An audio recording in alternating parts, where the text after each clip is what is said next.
কিভাবে আপনারা কম এমবি দিয়ে ইউটিউবে বেশিক্ষণ ভিডিও দেখতে পারবেন। আসসালামু আলাইকুম, আশা করি আপনারা সবাই ভালো আছেন। আজকে আমি আপনাদের সাথে শেয়ার করব ইউটিউবের ডাটা সেভিং সেটিংস নিয়ে। আমরা অনেকেই জানি না এই সেটিংস সম্পর্কে, যার কারণে আমাদের এমবি খুব বেশি কেটে নিচ্ছে ইউটিউব। তো আপনারা যদি এই সেটিংসটি অন করেন তাহলে আপনারা কম এমবি দিয়েই অনেকক্ষণ ভিডিও দেখতে পারবেন। এর জন্য আপনাকে প্রথমেই চলে যেতে হবে ইউটিউবে গিয়ে এখানে নিচের কর্নারে দেখতে পাচ্ছেন আপনার ইউটিউব অ্যাকাউন্ট। তো এখানে ক্লিক করে আপনারা উপরের কর্নারে দেখতে পাচ্ছেন সেটিংস অপশন। এই অপশনটি আপনারা ক্লিক করবেন। ক্লিক করার পর এখানে আপনারা অনেক অপশন দেখতে পারবেন। এতগুলো অপশনের মধ্যে আপনারা দেখতে পাচ্ছেন ডাটা সেভিং, এই অপশনটিতে ক্লিক করবেন। ক্লিক করার পর আপনার সামনে অনেক অপশন শো হবে।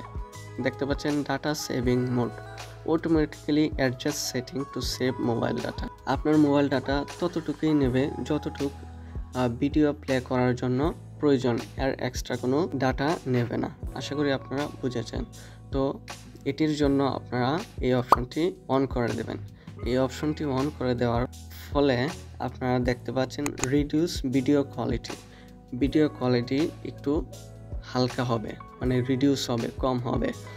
আর রিডিউস ডাউনলোড কোয়ালিটি, যদি আপনারা ভিডিও ডাউনলোড করতে চান তাহলে ডাউনলোড কোয়ালিটি লো হবে।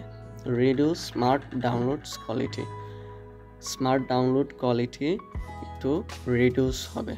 Only download over wifi and unrestricted mobile data, এই অপশনটি চালু হবে। আপলোড ওভার ওয়াইফাই অনলি, আপনারা যদি যে কোনো ভিডিও আপলোড করতে চান তাহলে শুধু ওয়াইফাই দিয়ে আপলোড হবে। এই অপশনটিও আপনারা চালু রাখতে পারেন। আশা করি আপনারা ইউটিউবের ডাটা সেভিং মোডটি বুঝেছেন। যদি বুঝে না থাকেন তাহলে অবশ্যই কমেন্ট বক্সে কমেন্ট করবেন। এতটুকু দেখার জন্য আপনাদেরকে অসংখ্য ধন্যবাদ।